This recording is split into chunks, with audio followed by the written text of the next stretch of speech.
Welcome back to the Download Distilled, your daily recap of the top stories in today's issue of the Download. I'm Gavin Gaddis, taking a break on the fun shirts for a day, because the budget on those is not unlimited. So today I look like a video essayist who's about to tell you about the culinary influences of the X-Men. Our first story, the FTC denounces social media and video streaming platforms for privacy-invasive data practices. This from Ad Exchanger covers a recent report 4 years in the making from the FTC that has some issues with how those platforms are collecting and storing data. Next up from Spotify, partnering to combat the spread of violent content online.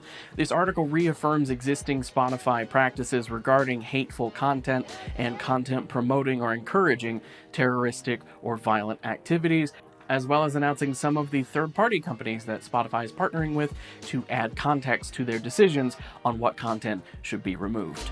Dax Sheperd shared that podcasting is the most liberating of the various mediums he's worked in, having sold multiple television shows and movies. Podcasting is the only place where he's gone from having an idea to production within 6 days, using the example of Armchair's Anonymous and Armchair Experts spin-off.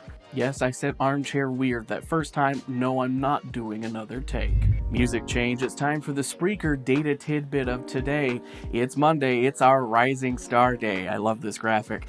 Today, we're talking about comedy fiction, which grew 46% more than the average podcast category on Spreaker. The top example from that genre being Mission Rejected from the Porch Room. Now, back to the episode. Next up from Julia Anna Needham, posting on Podnews.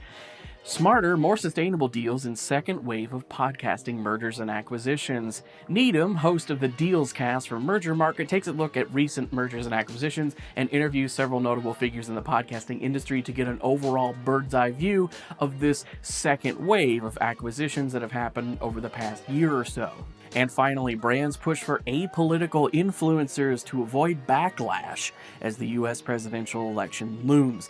This Digiday piece takes a look at the recent trend of brands asking more and more for apolitical influencer relationships, including but not limited to contracts that specifically bar influencers in partnerships from talking about political content until after January 2025. That is the end of this episode of the Download Distilled. Thank you very much for watching. If you would like to get tomorrow's issue of the Download or our Wednesday newsletter directly in your email inbox, this handy animation up here shows you on the front page of soundsprofitable.com. We have a handy place to put all of your details in to make that happen. Until tomorrow, thank you very much for watching, and I look forward to seeing you next time.